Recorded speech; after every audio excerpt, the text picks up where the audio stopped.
बंधुगण देखंतु फाइनली आपणको ପାଇଁ 2025 ର ଏଣ୍ଡିଂ ରେ OSSC ର CGL ଭେକେନ୍ସି ଆପଣଙ୍କ ପାଇଁ ଆସି ଯାଇଅଛି।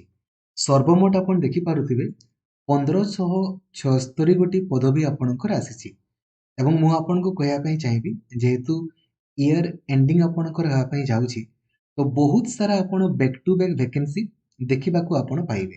ଠିକ ଅଛି, ତ ଯଦି ଆପଣ କେବଳ +3 ଆପଣ ପାସ୍ କରିଛନ୍ତି, କେବଳ +3 ପାସ୍ ଏବଂ ଆପଣ ଓଡ଼ିଶା ସରକାରଙ୍କର ଅଧୀନରେ 46 ଗୋଟି ଆପଣଙ୍କର ମାନେ 46 ପ୍ରକାର ଚାକିରି ବାହାରିଛି ହେଲା। ସବୁ ବହୁତ ସାରା ଭଲ ପଦବୀ ଆପଣଙ୍କର ରହିଛି, ଯେମିତିକି ଆପଣମାନେ କହିପାରନ୍ତି GST ଅଫିସର ଆପଣଙ୍କର ହେଇଗଲା, BSS ହେଇଗଲା। ଚାକିରି କରିବା ପାଇଁ ଚାହୁଁଛନ୍ତି, ଲାଇକ୍ ଆଉ ସେୟାର କରିକି ସବୁ ସାଙ୍ଗମାନଙ୍କୁ ଆପଣ ଜଣେଇଦେବେ, ଯୋଉଦ୍ୱାରା କି ସମସ୍ତେ ଆପଣଙ୍କର ଜାଣିପାରିବେ। ଆଉ ଚ୍ୟାନେଲକୁ ନୂଆ ଅଛନ୍ତି ଦେନ୍ ଏବେ ହିଁ ସବସ୍କ୍ରାଇବ କରିକି ଅଲ୍ ନୋଟିଫିକେସନକୁ ବି ଆପଣ ଅନ୍ କରିଦେବେ ଏବଂ ଆପଣଙ୍କୁ ୟାର ସବୁ ପ୍ରିଭିୟସ୍ ଇୟର କ୍ୱେଶ୍ଚନ ଦରକାର ଦେନ୍ ଏହି ଭିଡ଼ିଓର ଡେସ୍କ୍ରିପସନରେ ଦେଖିବେ ଆପଣଙ୍କୁ ଲିଙ୍କ ମିଳିଯିବ। ନଚେତ୍ ଯଦି ଆପଣ ହ୍ୱାଟ୍ସଆପ୍ ୟୁଜ୍ କରୁଛନ୍ତି ନା ଦେନ୍ 8895154969 এই ନମ୍ବରରେ ଆପଣ ହାଇ ଲେଖିଦେବେ, ଆପଣଙ୍କୁ automatically WhatsApp group, Telegram group ତଥା ମୋତେ ପର୍ସନାଲି ମେସେଜ କରିବାର ଲିଙ୍କ ମଧ୍ୟ ଆପଣଙ୍କୁ ମିଳିଯିବ। ଡେଡିକେଟେଡଲି ଆପଣ ପଢ଼ିବା ପାଇଁ ଚାହୁଁଥିଲେ ଏବେ ହିଁ ପ୍ଲେ ଷ୍ଟୋରକୁ ଯାଇକି ଆପଣ ଲକ୍ଷ୍ମୀଧର ସାର୍ ଅଫିସିଆଲ ଆପ୍ଲିକେସନକୁ ଇନଷ୍ଟଲ କରିଦେବେ, ଯୋଉଦ୍ୱାରା କି ଆପଣ ଡେଡିକେଟେଡଲି ପଢ଼ିପାରିବେ। ବନ୍ଧୁଗଣ ଦେଖନ୍ତୁ, ୟାର ଅଫିସିଆଲ ୱେବସାଇଟ୍ ଆପଣଙ୍କର ହେଉଛି ossc.gov.in। ଯେମିତି ଆପଣ ଅଫିସିଆଲ ୱେବସାଇଟକୁ ଯିବେ ଦେଖିପାରିବେ ଆଜିର ଡେଟ୍ରେ ଆପଣଙ୍କ ପାଇଁ CGL ର ନୋଟିଫିକେସନ ଆପଣଙ୍କର ପବ୍ଲିଶ ହେଇଛି। ଆପଣ ଭ୍ୟୁ PDF ଉପରେ କ୍ଲିକ୍ କଲେ ନୋଟିଫିକେସନଟି ଆପଣଙ୍କର ଓପେନ୍ ହେଇଯିବ। ତ ୟାର ଅନଲାଇନ୍ ଆପ୍ଲାଏ ଆଗାମୀ 19 ତାରିଖ ପାଖରୁ ଆରମ୍ଭ ହବ। ଲାଷ୍ଟ ଡେଟ୍ ଆପଣଙ୍କ ପାଇଁ 18 ଜାନୁଆରୀ ଆପଣଙ୍କ ରହିଛି। ଠିକ ଅଛି, ତ ଦେଖନ୍ତୁ ଏଥିରେ ବହୁତ ସାରା ପଦବୀ ଆପଣଙ୍କ ରହିଛି, ଯେମିତି GST ଅଫିସର ଆପଣଙ୍କର ରହିଗଲା, ସପ୍ଲାଇ ଇନ୍ସପେକ୍ଟର ଆପଣଙ୍କର ରହିଗଲା, କୋଅପରେଟିଭ ସୋସାଇଟିଜ ଇନ୍ସପେକ୍ଟର ହେଇଗଲା, ସବୁ ପ୍ରକାର ପଦବୀ ଆପଣ ଦେଖିପାରିବେ।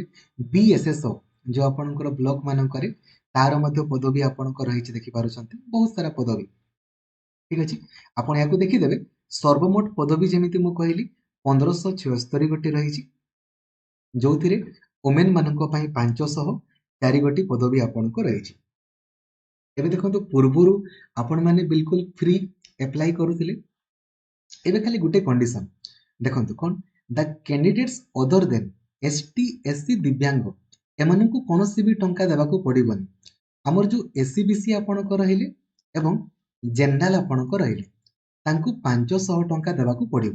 କିନ୍ତୁ ଏଇ ଯୋଉ ଏକ୍ସାମ ଆପଣ ଦେବା ପାଇଁ ଯିବେ ନା, ତ ଏକ୍ସାମ ଦେଲା ପରେ ଆପଣଙ୍କର ଟଙ୍କାଟା ରିଫଣ୍ଡ ହେଇଯିବ। ଠିକ ଅଛି, ତ କହିବା ପାଇଁ ଗଲେ ଫ୍ରି, ବହୁତ ହି ଭଲ। ST SC ଦିବ୍ୟାଙ୍ଗ ମାନଙ୍କୁ କୌଣସି ବି ଟଙ୍କା ଦେବାକୁ ପଡିବନି। SC BC ଆଉ ଜେନେରାଲ ପିଲାଙ୍କୁ 500 ଟଙ୍କା ପଡିବ, କିନ୍ତୁ the examination fee paid shall be refunded to the candidates who actually appear। ଯିଏ ପରୀକ୍ଷା ଦେବା ପାଇଁ ଗଲା ସେ ଟଙ୍କାଟି ତାଙ୍କର ରିଫଣ୍ଡ କରି ଦିଆଯିବ। ବୁଝିଗଲେ? ଠିକ ଅଛି, ନେକ୍ସଟ ପଦବୀ ଯଦି ଆପଣ ଜାଣିବେ, ଆପଣ ଦେଖନ୍ତୁ ଏଥିରେ ଦେଖିଦିଅନ୍ତୁ ପୋଷ୍ଟ ୱାଇଜ ଆପଣଙ୍କର ପଦବୀ ଲେଖା ହେଇଛି। ST SC SC BC general ମାନଙ୍କ ପାଇଁ ମଧ୍ୟ ଆପଣଙ୍କର ପଦବୀ ଏଥିରେ କ୍ଲିୟରଲି ମେନସନ କରାଯାଇଛି, ଆପଣ ଦେଖିପାରିବେ। ଠିକ ଅଛି, ଯଦି ଆମେ ଏଥିରେ ଆପଣଙ୍କର କହିବା, ଦେଖନ୍ତୁ ଯଦି ଏଥିରେ ଆପଣଙ୍କର କ୍ୱାଲିଫିକେସନ କଥା ଆପଣଙ୍କର କହିବା, ତ କେବଳ ଆପଣ ଯଦି ଗ୍ରାଜୁଏସନ ଆପଣ କମ୍ପ୍ଲିଟ କରିଛନ୍ତି ନା, କେବଳ ଗ୍ରାଜୁଏସନ କମ୍ପ୍ଲିଟ କରିଛନ୍ତି ହେଲେ ଆପଣ ଏହି ଚାକିରି ପାଇଁ ଏଲିଜିବୁଲ ହେଇପାରିବେ। ତା ସହିତ କମ୍ପ୍ୟୁଟର କିଛି ବେସିକ ନଲେଜ ମଧ୍ୟ ରହିଥିବା ଆପଣଙ୍କର ଦରକାର। ଠିକ ଅଛି, however for the post of common cadre auditor general, ୟା ପାଇଁ ଆପଣଙ୍କର PGDCA ସାର୍ଟିଫିକେଟ ଦରକାର। ଏଇ କେବଳ ଏଇ ପଦବୀ ପାଇଁ, ଯେମିତି auditor under state transport authority, ୟା ପାଇଁ। ବାକି ପଦବୀ ପାଇଁ କୌଣସି ବି କମ୍ପ୍ୟୁଟର ସାର୍ଟିଫିକେଟର ଆବଶ୍ୟକତା ନାହିଁ, କେବଳ କମ୍ପ୍ୟୁଟର ନଲେଜ ଥିବା ଦରକାର। ମିନିମମ୍ ବୟସ ଆପଣଙ୍କର 21 ବର୍ଷ ହେଇଥିବ 1 ଜାନୁଆରୀ 2025 ସୁଦ୍ଧା। ତ ସିମ୍ପଲି ଆପଣ ଗୁଗଲକୁ ଯିବେ, ସର୍ଚ୍ଚ କରିବେ ଏଜ୍ କାଲକୁଲେଟର। ଏଜ୍ କାଲକୁଲେଟର ପ୍ରଥମ ୱେବସାଇଟ ଉପରେ ଆପଣ କ୍ଲିକ୍ କଲେ, ଦେନ୍ କ୍ଲିକ୍ କଲା ପରେ ଏଠି ନିଜର ଡେଟ୍ ଅଫ ବାର୍ଥକୁ ଆପଣ ଚୁଜ୍ କରିବେ, ଦେନ୍ ଏଜ୍ 8 ଲେଖା ହେଇନି କି, ଏଇଟାକୁ ଜାନୁଆରୀ 1 ଆପଣ କରିଦେବେ 2025। ତ ଯଦି ଆପଣଙ୍କର ବୟସ ମିନିମମ୍ 21 ବର୍ଷରୁ 42 ବର୍ଷ ଭିତରେ ଆପଣଙ୍କର ଅଛି, ତାହେଲେ ଆପଣମାନେ ଆପ୍ଲାଏ ଆପଣଙ୍କର କରିପାରିବେ।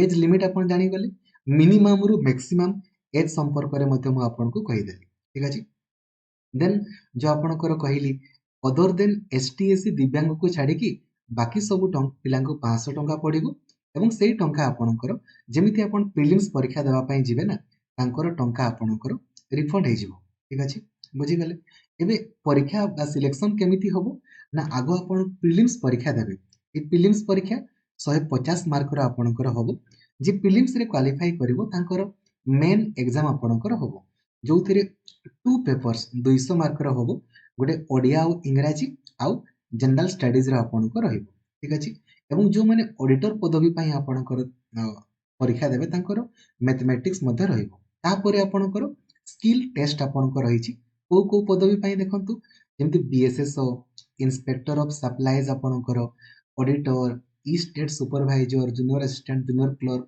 ए मानक पई आपणकर रहिछि ठीक अछि एवं परीक्षा आपणकर ऑनलाइन भी हेई पारे किबा आपणकर ऑफलाइन मध्ये आपणकर हेई पारे एथिरे नेगेटिव मार्किंग मध्ये आपणकर रहिछि ठीक अछि गुटे ठीक कले 1 मार्क मिलिबो गुटे भूल कले 1/4 आपणकर मार्क कटि जिवो ठीक अछि जानि गले एबे आसंत हम डिस्कस एवं परीक्षा आपणकर केबे हेई पारे ए फेब्रुआरी रु मार्च मास मध्ये आपणकर प्रिलिम्स परीक्षा आपणकर हेई जिवो ठीक अछि एबे देखंतु जदि हम सिलेबस कथा आपणकर डिस्कशन आपणकर करिबा तो प्रिलिम्स रे मैथमेटिक्स पड़िबो डाटा इंटरप्रिटेशन रीजनिंग देन आपणकर जीके पड़िबो हिस्ट्री ज्योग्राफी पॉलिटी पड़िबो आ किछि कंप्यूटर मध्ये आपणकर पड़िबो मेंस रे देखंतु जो थिरे ओडिया आपणकर पड़िबो ओडिया एवं आपणकर इंग्रजी मध्ये आपणकर पड़िबो ठीक अछि यह आपणकर स्किल टेस्ट आपणकर अटे एवं जो माने ऑडिटर पदवी पई अप्लाई करिवे तांकर सिलेबस भी मेंशन कराई छी ठीक अछि तो बहुत ही भलो पदवी अटे तांकर याकू